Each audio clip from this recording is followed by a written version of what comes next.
you should be a monster.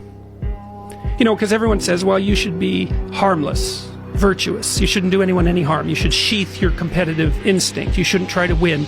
You know, you don't want to be too aggressive. You don't want to be too assertive. You want to take a back seat and all of that. It's like, no. Wrong. You should be a monster, an absolute monster, and then you should learn how to control it.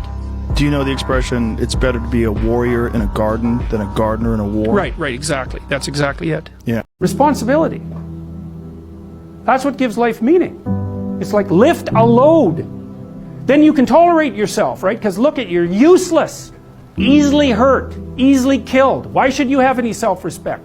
Pick something up and carry it. Make it heavy enough so that you can think, yeah, well, useless as I am, at least I could move that from there to there. What advice do you have for a young man in his 20s? Make a plan. Look at what you're interested in. Get disciplined about something. Allow for the possibility that you have something important to contribute to the world, and that the world would be a lesser place without that contribution. Don't be afraid of taking on responsibility. It's where you find what sustains you in your life. It's important for lost young people, male and female alike, to develop a vision and take on some responsibility and understand that they have a vital role to play in the world, that the lack of their best hurts everything. And I think that's true.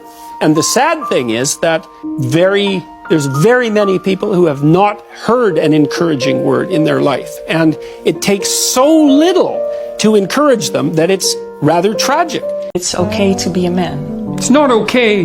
It's necessary. What the hell are we going to do without men?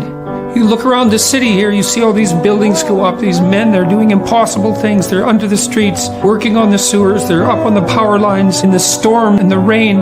They're keeping this impossible infrastructure functioning, this thing that works in a miraculous manner. They work themselves to death. And often, literally, the gratitude for that is sorely lacking, especially among the people who should be most grateful. You see university professors, especially of the social justice bent, who are among the most protected and privileged people that the world has ever produced.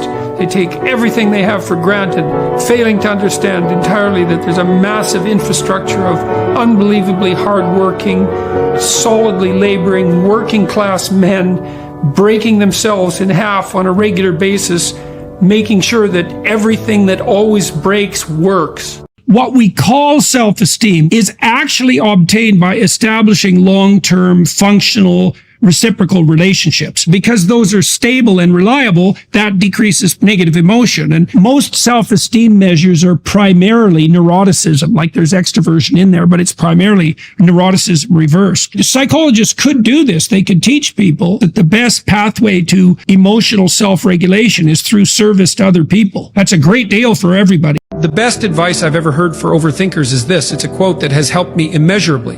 And it's from a book called The Horse, the Boy, the Fox, and the Mole.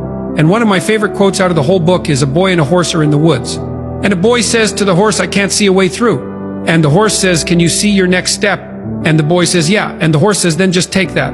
All of the time we look at the goal, we look at the future, we look at the end game, we look at how long a journey it is, and we feel overwhelmed. Instead of that, just go right. I'm not going to worry about that, because that will come. With each step, you will get closer to that.